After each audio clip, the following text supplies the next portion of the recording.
Joining me now is the Los Angeles County Supervisor who accuses the Trump administration of federal overreach through those military deployments that she says have only provoked confrontation. Janice Hahn, thank you so much for joining us tonight. I want to give you a chance to respond to something that one of our previous guests just said, that the vast majority of these protesters aren't really concerned with illegal immigration. Yeah, my head is exploding after listening to your former guest. They were creating a narrative that just isn't accurate. The majority of the people out there protesting are protesting what they see as a huge overreach by the federal government, first with these indiscriminate, and I would say irresponsible raids where they are literally cornering people on the street in their cars, pulling people out of cars, leaving wives and children in the car. They're raiding car washes. I heard today they were raiding farms in Ventura and chasing farm workers across the fields. We've seen them with their guns drawn, chasing day laborers across Home Depots. This is not a way to enforce immigration policies. The comment that we just need to open up our jails and all this would stop make me crazy. We absolutely, if the federal government in Los Angeles County presents us with a federal warrant, our sheriff will absolutely open the jail up and turn over the convicted criminals that are in our custody. What about those who are just accused of crimes? If the federal government has a warrant for someone in our jail, our sheriff, Sheriff Luna, will turn them over. That has been the agreement. But coming into our communities, into our immigrant communities, and really, sowing fear and anxiety and confusion is so disheartening. And by the way, our own DA, Nathan Hochman, said out of about 4,000 protesters that have been protesting these last few days, they've only arrested about a dozen.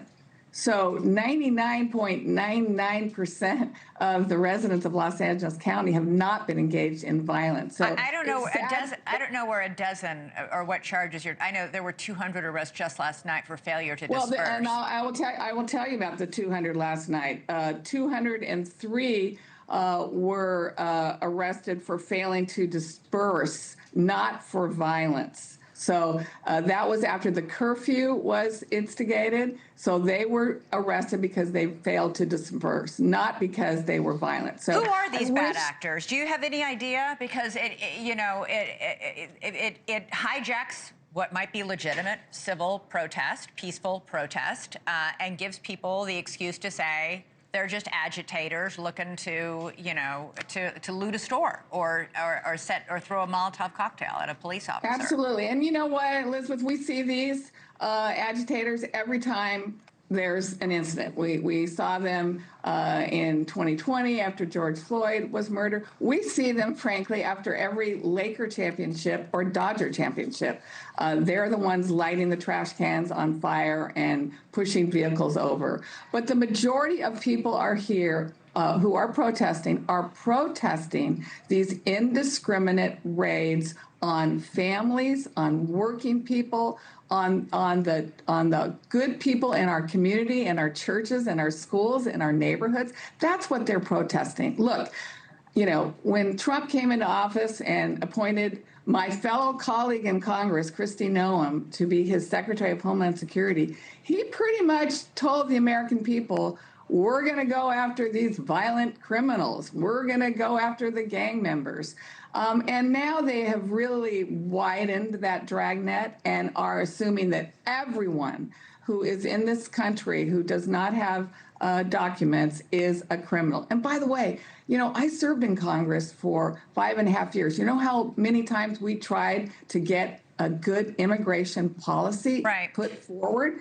It's broken. But Janice, there's no way to even find a pathway to citizenship. So that's the first thing that Congress should do is fix our broken immigration system. You'll get no argument. You'll get no argument. Right. Yeah. We have talked many times about Congress's failure to pass any immigration reform for That's decades. why I left and came back to LA County. Yeah, I do want to bring it back to LA County. Last night, you had a curfew. It seemed to work. The question is, why didn't Mayor Bass impose that curfew earlier? Why did she wait 4 nights to impose it?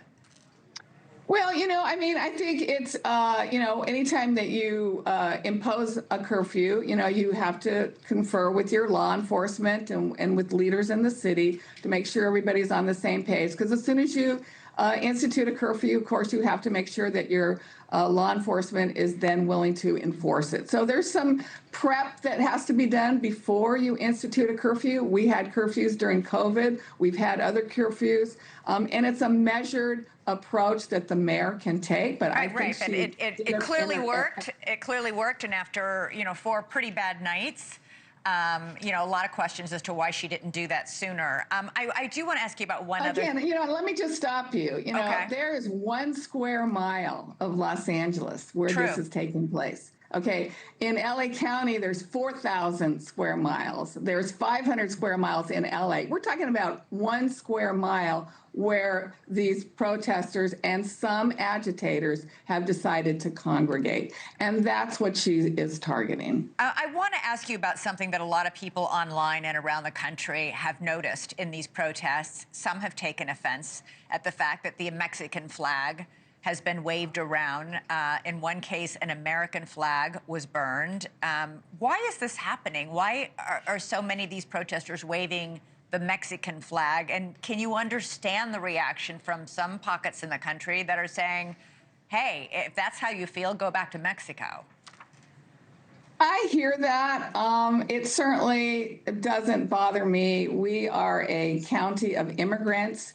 Many of children have parents who are from Mexico or other countries.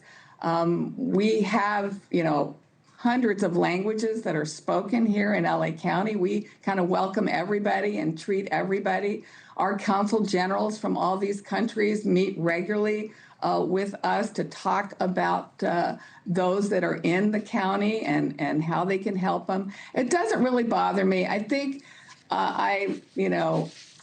worried that people think that somehow that affects their cause, because the cause is really just to say to the federal government that this is not acceptable. And we hope that they quit doing this. Yeah. And we also want to say that it was a huge overreach for the Trump administration to federalize our own California National Guard, to really come down here.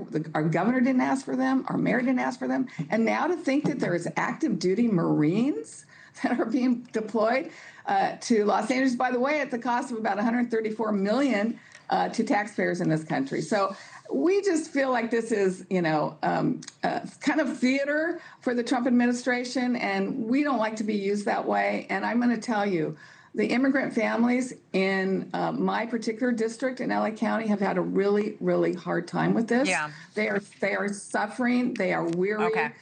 And they're anxious. Many of them didn't go to church on Sunday. Yeah, I hear you. Hearing that they didn't go to their high school graduation. So this is an overreach by our federal government, and I would kindly ask them to leave. Janice Hahn. Let us take a breath. Okay, Janice, thank you for coming on the show tonight. Thanks, Elizabeth. And we will be keeping an eye. You have joined the California governor in this lawsuit that will be heard tomorrow in federal court on an injunction to stop the Trump administration from deploying the military. So we will be covering it. I hope you'll come back and let us know how you feel about the judge's decision, whichever way it goes. I appreciate it. Thank you. Thank you for watching. Subscribe below and download our NewsNation app right now on your phone, and you will get fact-based, unbiased news for all Americans.